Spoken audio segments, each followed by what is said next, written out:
How's it going, everybody? So in this video, we are going to be discussing the fundamental, most basic and important principles that you need to know to maximize your training, your exercise, to understand how humans adapt to stress in all areas of life, and also how recovery and adaptation actually work in exercise science, strength training, mixed martial arts training, cardiovascular training, etc.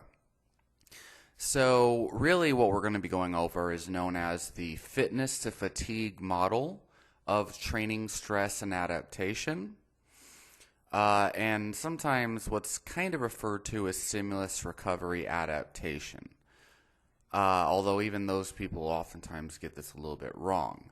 So this is actually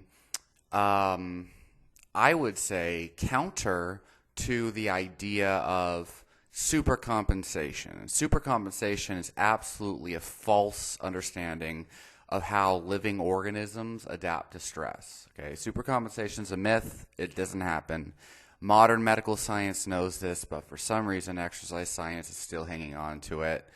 Even hanse, actually, in his later career, started to talk about eustress and started to begin to uncover what we now know as homeostasis and how the body's always adapting to stressors and recovering from them simultaneously at the same time. Okay, from moment to moment, even with people who don't exercise, every single day their body is responding to stressors and stimuli in their environment, and from the previous days, it's trying to adapt to the stress, but it's also trying to clear out inflammatory metabolites that are produced from that stress, repair bone tissue, muscle tissue, neurons, etc. This is stimulus to fatigue. It's always happening. All organisms have this homeostatic function, homeostatic. And definitely, if you've never heard of homeostasis, Google search it, look it up on Wikipedia or something, and get really familiar with it, okay? All right, so now we are going to begin.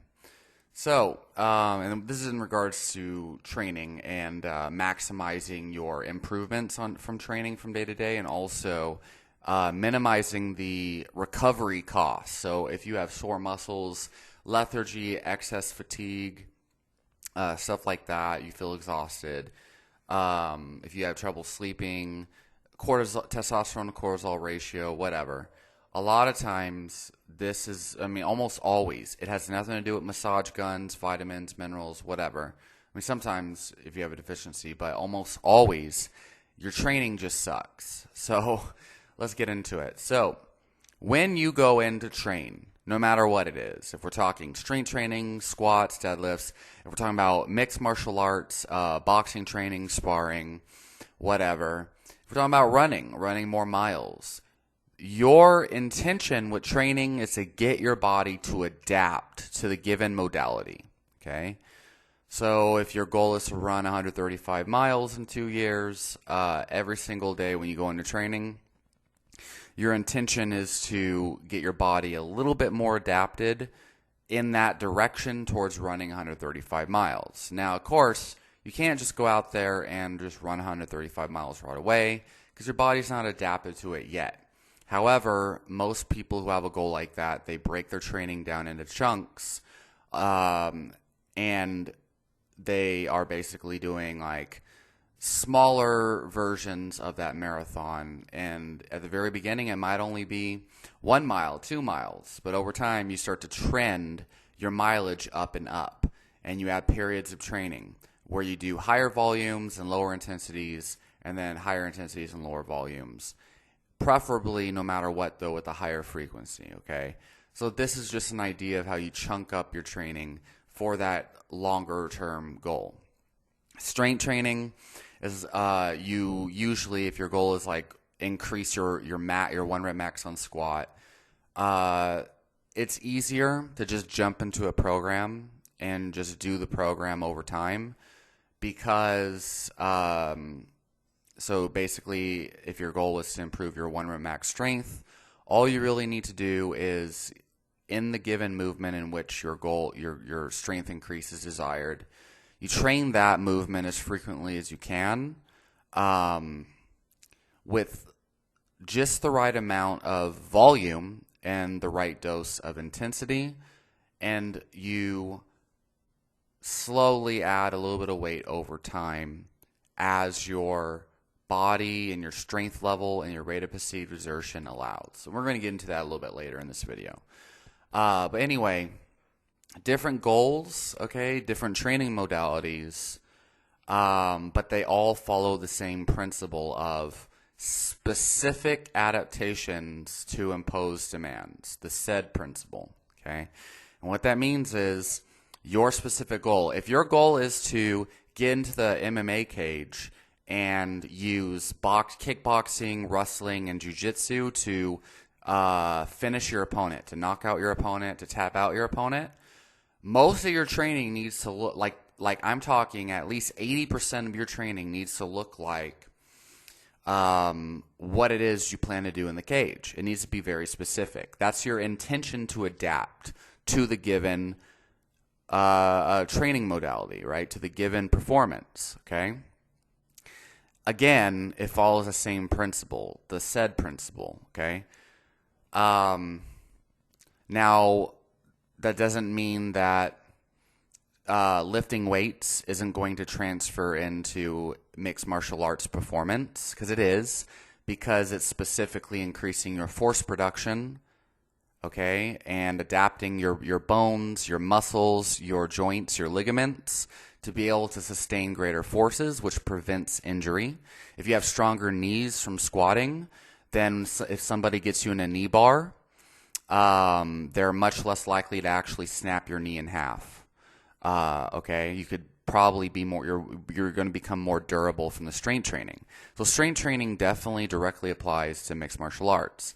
However, if you're constantly doing, weighted punches with dumbbells, especially heavy weighted punches with dumbbells, or if you're running 5Ks every single day, that's not the most efficient use of your energy, time, and recovery ability, because you could easily do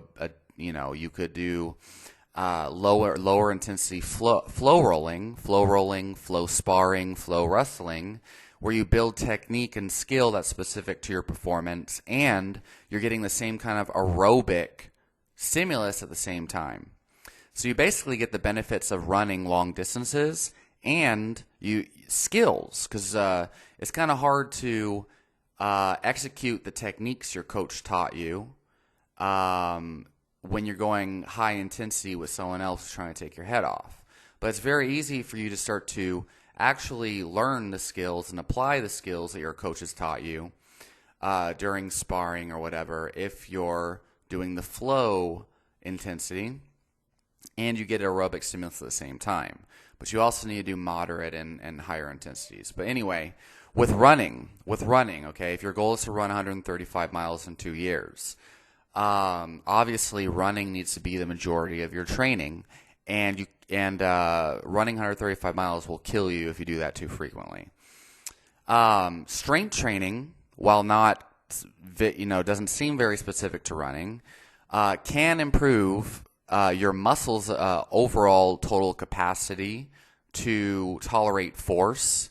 I've heard a lot of people anecdotally insist their distances improve when they add squats, lunges, and stuff like that to their routine.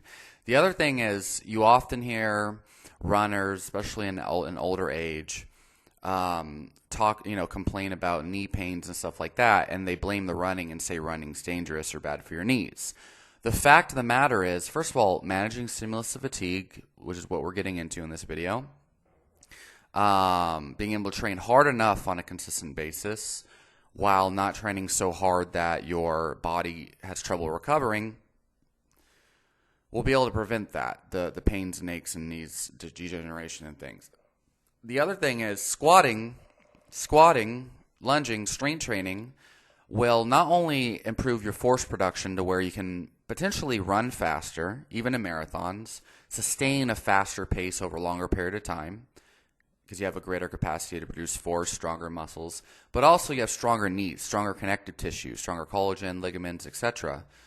And that means far less potential for injuries, pains, and other things from running. So the point is, you're intending to adapt to running, or you're intending to adapt to boxing or jiu-jitsu or MMA, or you're intending to adapt to swimming for swimmers, right? You need strong shoulder joints and things like that. But strength training and other modalities that don't look like they apply can definitely apply to those as well. So it's important because a lot of people think that they need to like just always be hyper specific. That's not true. It's just important to understand the more strength training you do or the more running you do, the more fatigue, tiredness, and soreness that you're going to have to deal with that can interfere with your other training modalities. All right? So that's a rundown of specificity and the intention to adapt. Okay? So there's that. Remember, whatever training you do, okay, your joints, your ligaments, your muscle tissues, your bones, your bone mineral density, your nervous system, and your cardiovascular system are all trying to adapt in various ways to the given method. If you're swimming, you're not just building your capacity to swim, you're also building your heart's ability to pump out more blood throughout the body. If you are running, you're not just training running, you're training your body's ability to pump blood, mostly to the legs, but throughout the entire body, and your respiratory system's ability to be more efficient at delivering oxygen and CO2 and things like that. There are more efficient ways and less efficient ways to gear the cardiovascular adaptations to whatever sport you want. So, for example, like we mentioned, if your goal is MMA, instead of running, do something like highly aerobic for long durations that would give you the same cardiovascular effect from running, but something that's more specific to your goal of MMA or fighting. The other thing is running can have unique kind of soreness side effects after a while, depending on the person and other things, but still, that just light flow rolling in jiu-jitsu doesn't have.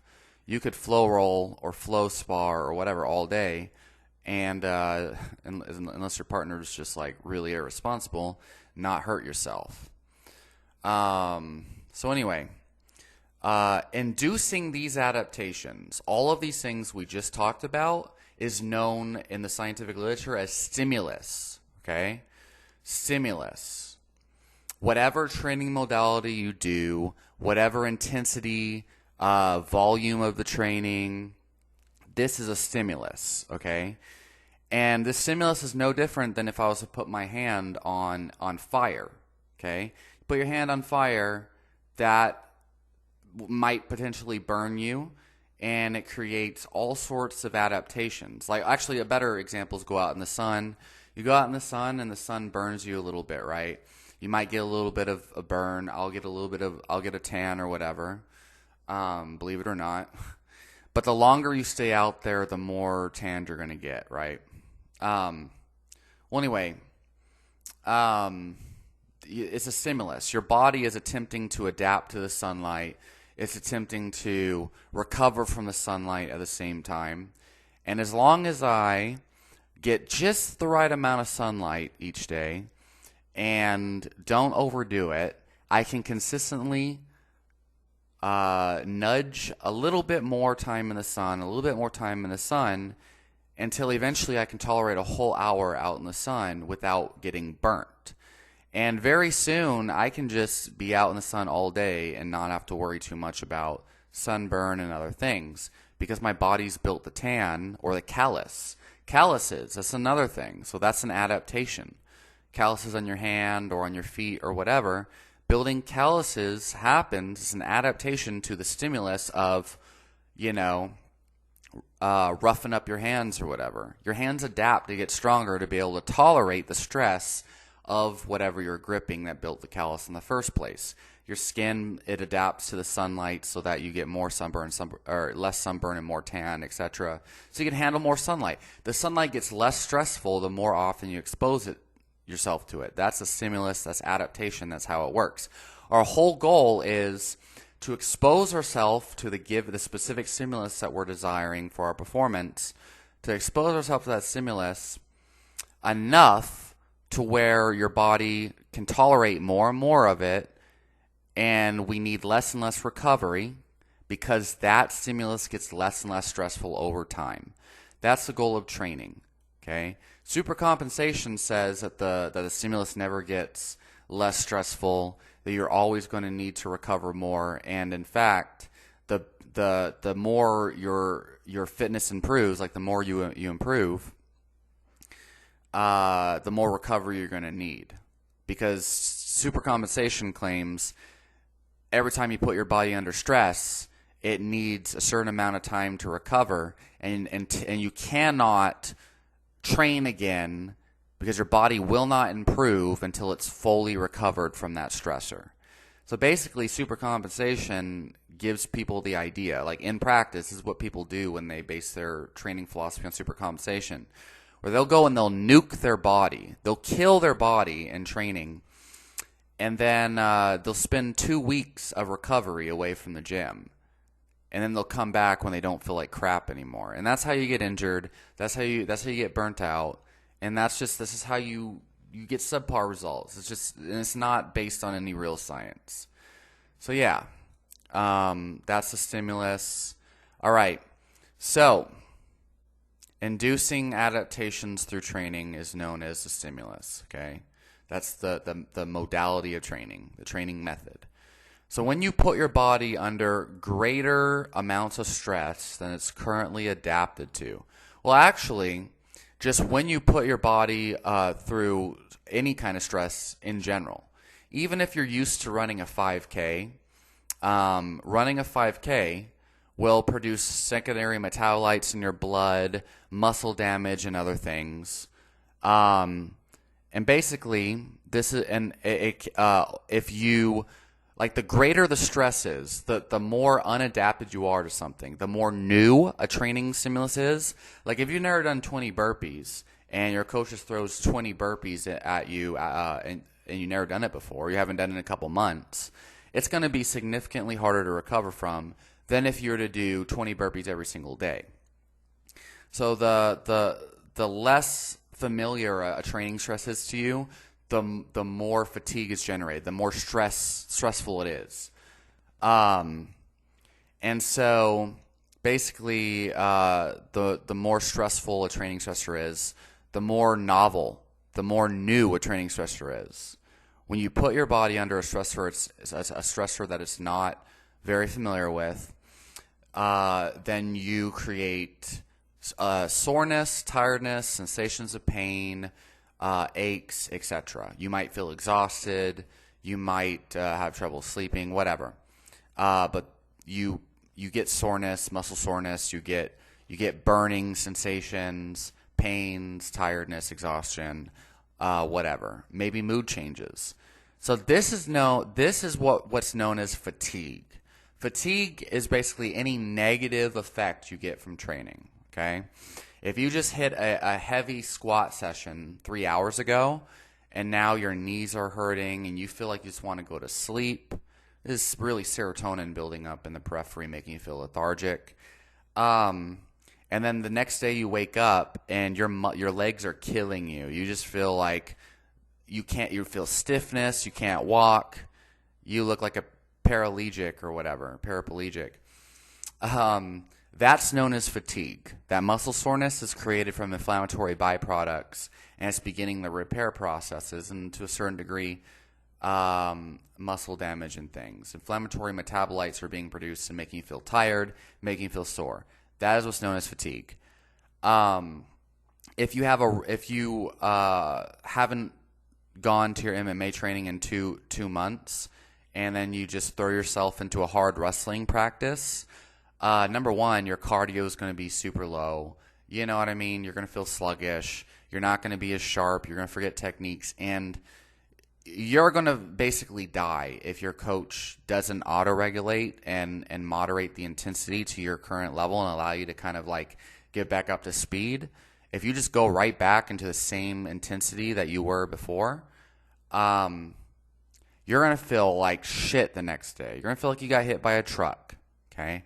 Well, that feeling like you got hit by a truck, that's known as fatigue, and that's created from putting your body under a stressor that it is less adapted to, basically. Now, fatigue is always generated, by the way. Even if you always do the same mileage on your running or the same weight, sets, reps of training, you're always going to have a degree of some form of fatigue.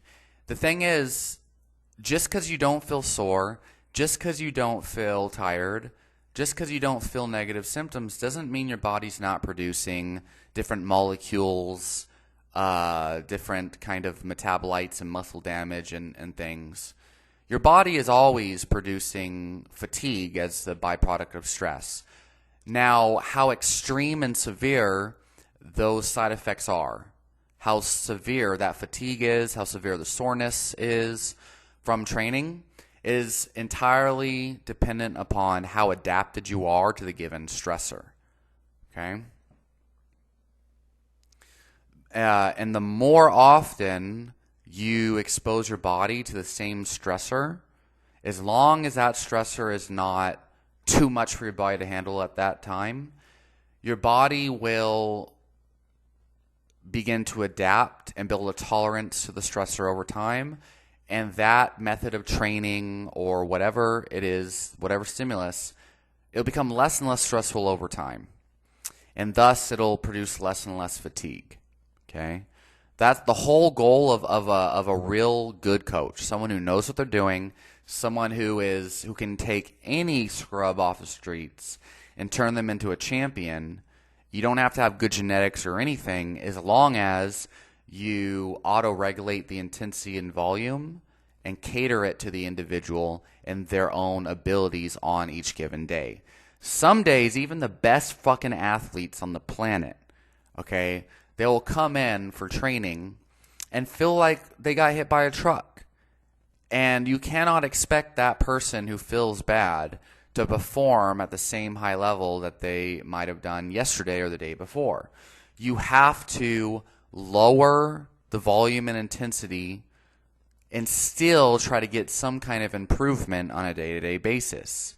There is no benefit to trying to milk out of an udder that simply has no milk left, okay? You can't milk intensity out of an athlete, or if they're, because the thing is, if you do, let's say you went really, really hard the last 5 days, and if your athlete's dragging today, and then you still try to get them to go as hard as they possibly can, then tomorrow's going to be even worse. And if you try to get them to do the same performance tomorrow, after they already came in feeling like shit today, and you still try to hit them to max intensity, tomorrow's going to be worse. And that's how you end up getting low testosterone, high cortisol, your stress hormones will be all out of whack. You get injured, you get muscle fatigue, lingering hip pain, knee pain, joint pain, your sleep goes to shit, appetite goes down, all sorts of bad things happen because that's too much fatigue. And it's so much fatigue you can't actually even induce a stimulus. You can't even train effectively now. And all you're doing is creating a huge recovery deficit. Okay? It's like all of that time is now kind of like you're just killing your athlete. It makes no sense. All right. So all of that's known as fatigue. Hopefully we got that pretty much out of the way and understood. So every moment of the day, your body is both trying to adapt to the various stressors and stimuli, and it's also trying to recover from stress and fatigue at the same time. Okay? So, adaptation and recovery happen at the same time. Okay? This is known as homeostasis. Okay? Homeostasis is your body always trying to maintain balance, maintain health, and prevent itself from dying. So it's always trying to recover and clear inflammatory byproducts, recover and rebuild muscle damage, rebuild damaged tissues. It's always trying to bring the stress hormones and nervous systems back to a healthy balance. It's always trying to recover every moment of the day from every stimulus and stressor that it's encountered. And it's also always trying to adapt at the same time. It's trying to get a little bit better at tolerating each stimulus and each stressor. But the problem is it has a threshold. Your goal with training is to improve that threshold of the stressors that it can tolerate at a given time. Okay? And your body will give you clear signals. And, aches and pains, do not ignore them. Just auto-regulate your training so that you don't make them worse. Okay? The goal is to maximize your stimulus, minimize fatigue. So yeah, remember, supercompensation is a myth. It's a misconception. It's not the actual reality of how any living organism maintains its survival. Salyes' later work started to uncover this. But we know this from modern medical science. And just for some reason, exercise science still holds on to the outdated dogma and idea of supercompensation despite its obvious contradiction with how living organisms in real life actually maintain health and survival, homeostasis. So when you get into the gym, your goal is to get just the right dose of stimulus to induce the adaptation that your goals are surrounded by, while minimizing fatigue. Okay? The harder you train, the more unfamiliar the method of training, the more fatigue you generate in any given session, and the longer it takes for your body to recover. Okay? Symptoms of excess fatigue build up. Okay? When you know you're training too hard and you're not properly managing stress and fatigue from training. You're just not training effectively at this point. Symptoms include it builds up. It manifests as low testosterone, high cortisol ratio, lethargy, sluggishness, inability to concentrate, severe muscle soreness, mood imbalances, depression, anger, short fuse, severe muscle soreness that doesn't go away after 2 to 4 days.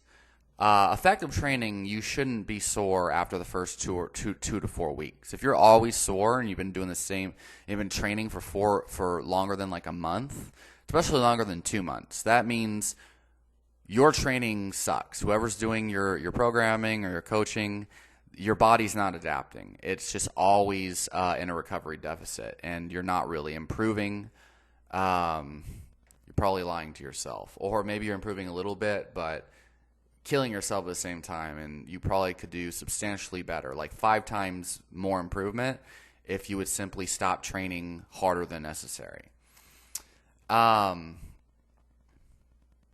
yeah, after about 4 days, your muscle recovery should go away. But remember, the newer you are to a training program, the longer soreness will be. But if you have that 4 days of soreness or lingering soreness, especially if it's severe, and you have sluggish and lethargy and you feel like you got the flu, that is what people call, it's really non-functional overreaching, but it's what people call overtraining syndrome. It's just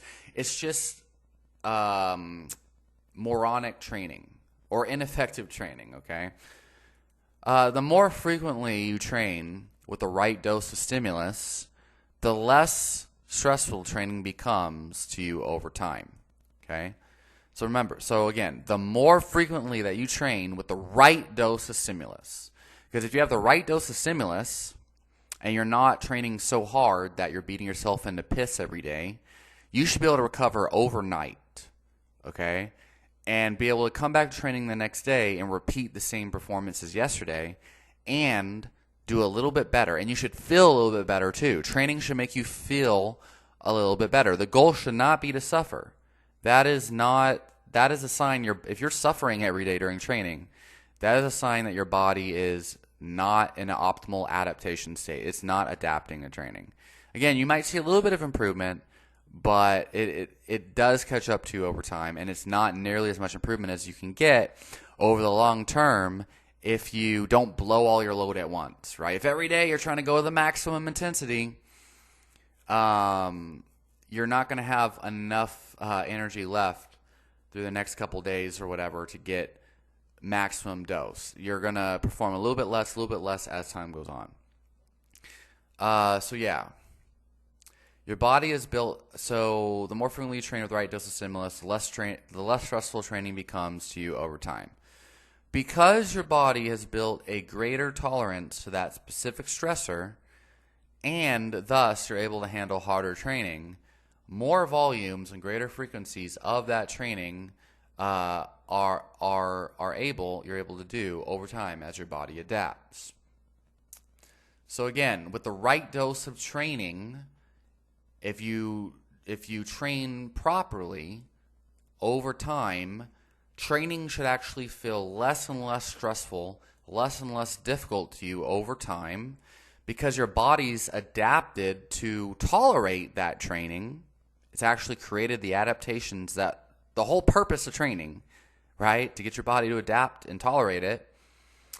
It becomes less and less stressful over time, and thus you can actually train with higher intensities more frequently because your body can tolerate that training better and thus recover better in between sessions. Okay? More volumes, greater frequencies, and greater intensities to a certain degree are able to be done because your body has adapted properly. So essentially, recovery is something you can actually train and improve by managing stimulus to fatigue on a regular basis. Okay?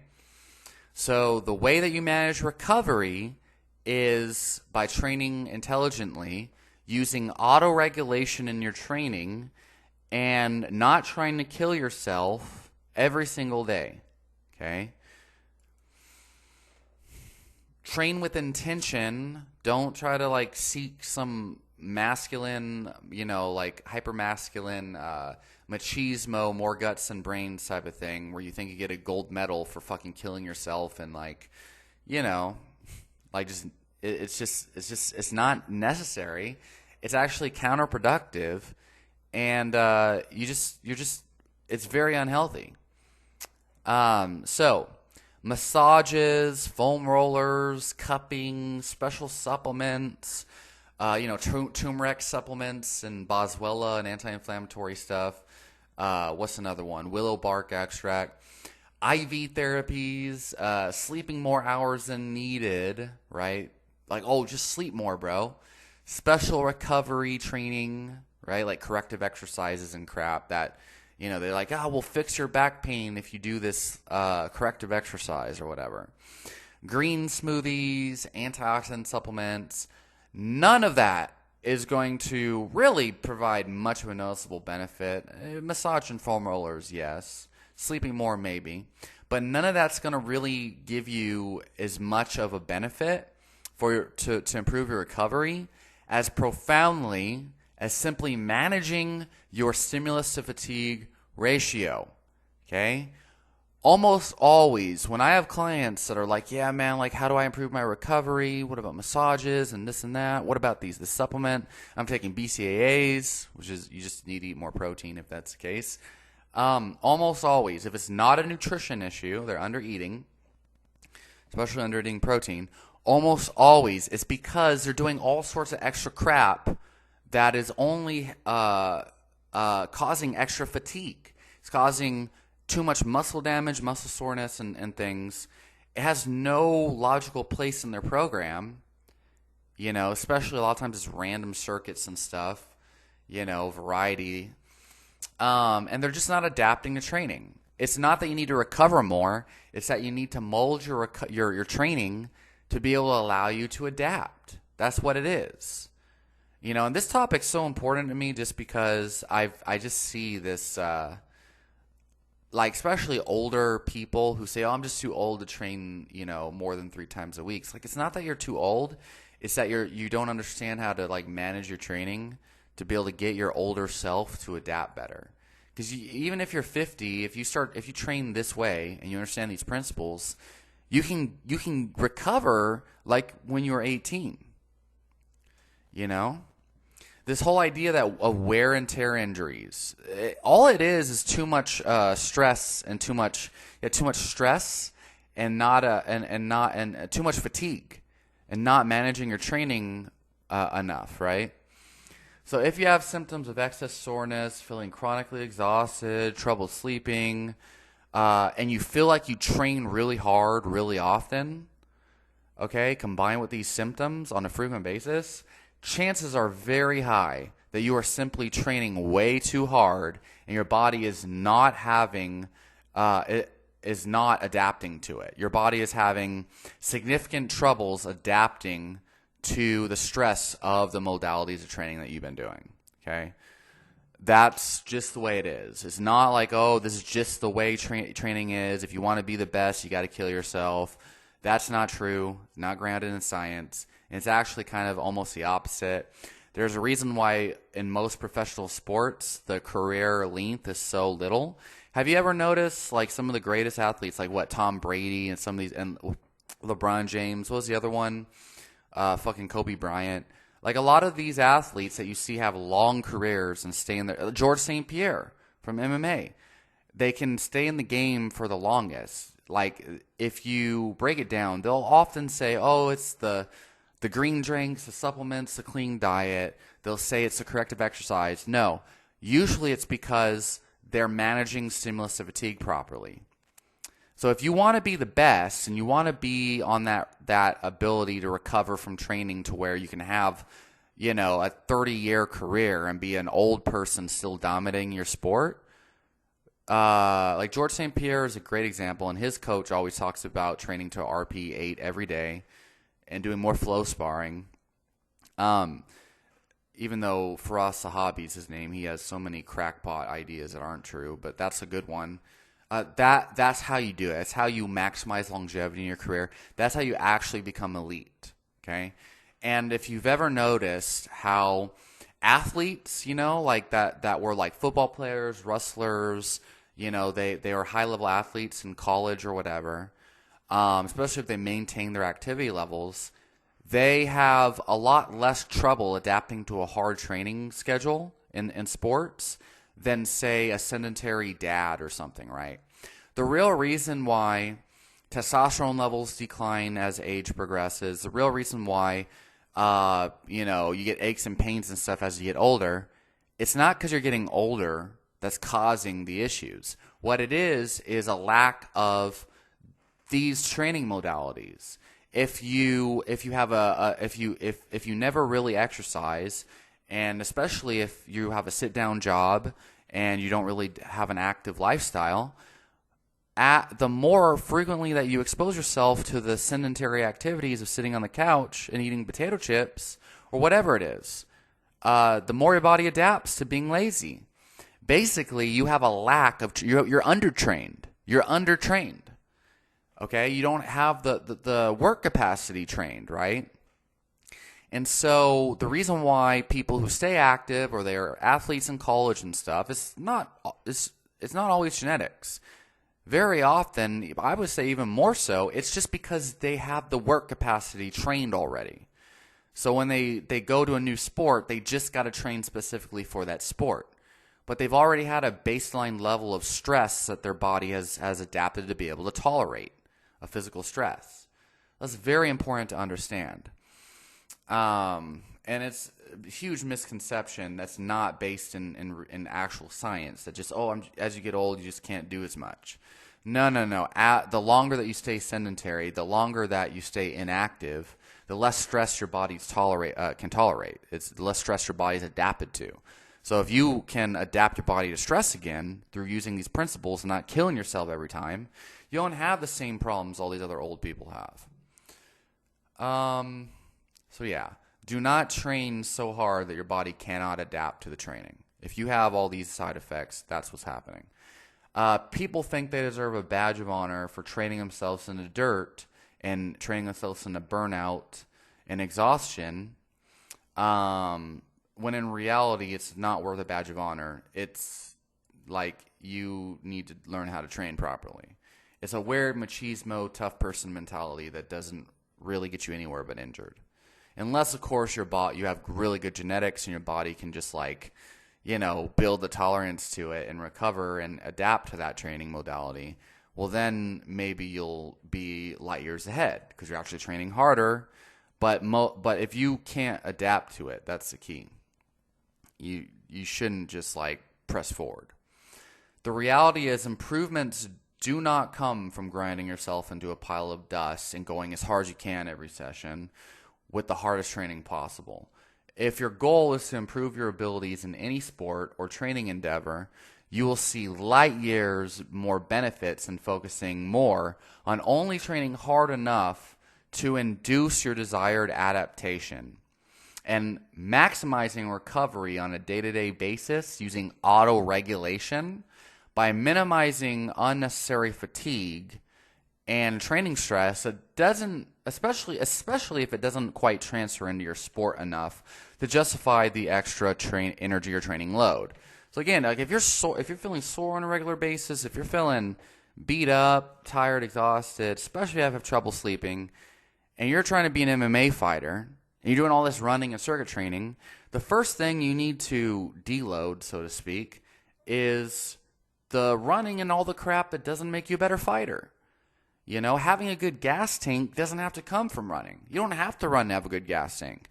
You don't have to do all the burpee circuits and this and that to have a good gas tank. In fact, you don't actually even need a good gas tank to be a good fighter. I'm just saying, if you practice one submission and one way of getting a submission, 5,000 times a week, you're going to be so good at getting that fucking submission. And if you practice that in sparring on a wide variety of people, then when you go to fight, you'll be like Gordon Ryan. You'll be able to finish fights in 10 seconds, and your gas tank won't even matter. However, you should have a good gas tank regardless. So I'm just saying, even having a good gas tank is it's not actually necessary if you can finish the fight fast enough. If you get so good and so effective at one technique, and this is fighting, of course, you don't even need a good gas tank. But in fighting, if you want a good gas tank, roll more. But you can't roll at maximum intensity all the time because then you'll have the pains in the neck like I have right now. Elbow pain, snap your shit up, whatever. You'll be sore and messed up. But if you flow roll more often and you train with partners that can give you the technique you need with the intensity that you need to improve but still not, feel soreness bleeding into the next session, you can keep improving on a day-to-day basis and improve your gas tank. Imagine an hour of nonstop flow rolling, okay, with very little breaks in between, okay? Imagine an hour of light technical sparring with a lot of moving around, a lot of footwork and head movement, and a lot of activity. An hour of flow sparring like that. And then contrast that to an hour of really low intensity jogging, right? Or running, right? Running for an hour versus flow sparring for an hour. Which one do you think, are you going to be able to enjoy more? Are you going to be able to get more skill practice? Which one do you think is going to make you more likely to knock out your opponent?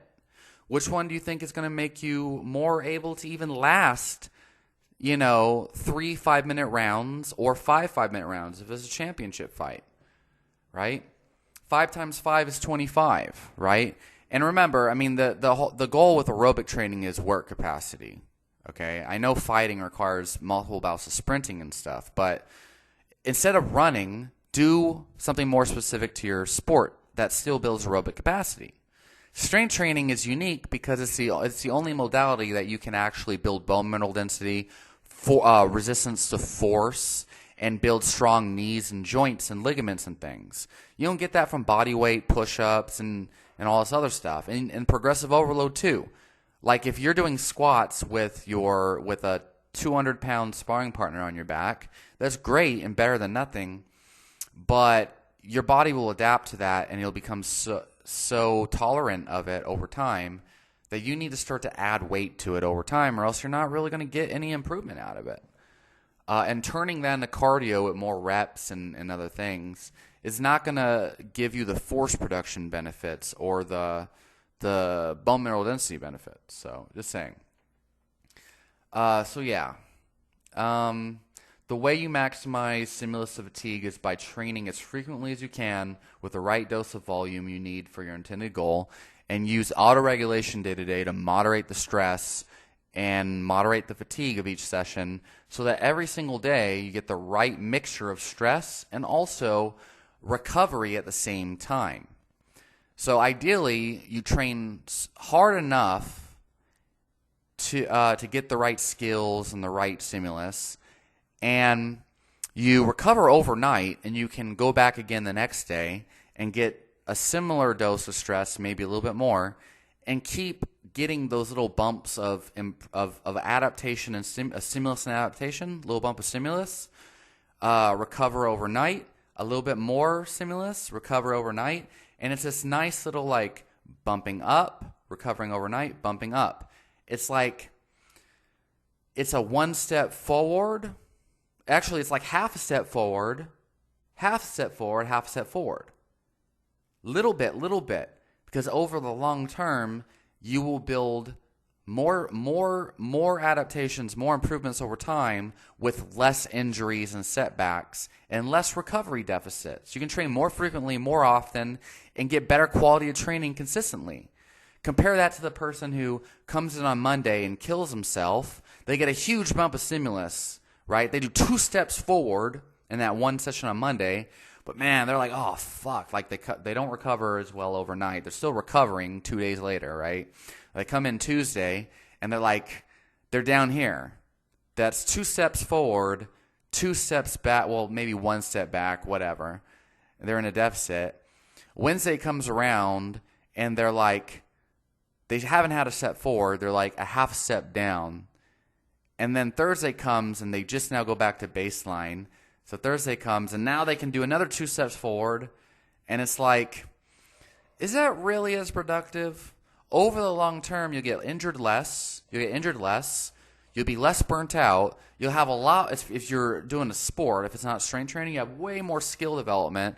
You've seen way more opportunities from your coach and the flow sparring and stuff like that. You paid way more attention to the small details because you're not like hit with the pressure of someone trying to kill you. And so that's just the effective kind of approach, in my opinion.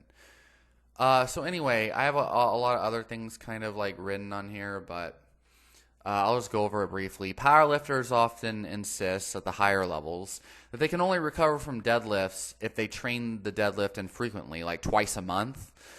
But when you look at their training, it's clear that they go way too hard and haven't built the work capacity to train higher frequency deadlift to be able to build recovery capacity, train it more frequently through stimulus of fatigue. So basically, a lot of people are like, man, if I deadlift more than once a week, I just feel like crap and I'm like dead for like a whole month or whatever it is.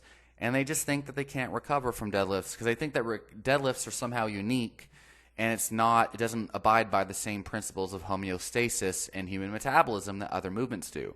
When in reality, that's just absolutely hilarious and ridiculous. And the only reason why they feel that way is because they don't know how to manage stimulus to fatigue. And so the best way to do that is to go train the deadlift a little bit more frequently, but lower the intensity and auto-regulate it with the same amount of consistent volume over time. And the thing is, there's elite level deadlifters, lots of them, who only deadlift once a month. And it's like, that's fine if you're cool with that. The problem is you have to train so hard in that session that you set yourself up for injuries. And of course, you might be sore and tired for like a week after and be hard to work and stuff. You don't train the movement as often, so you're less efficient. There's a lot of other things as well.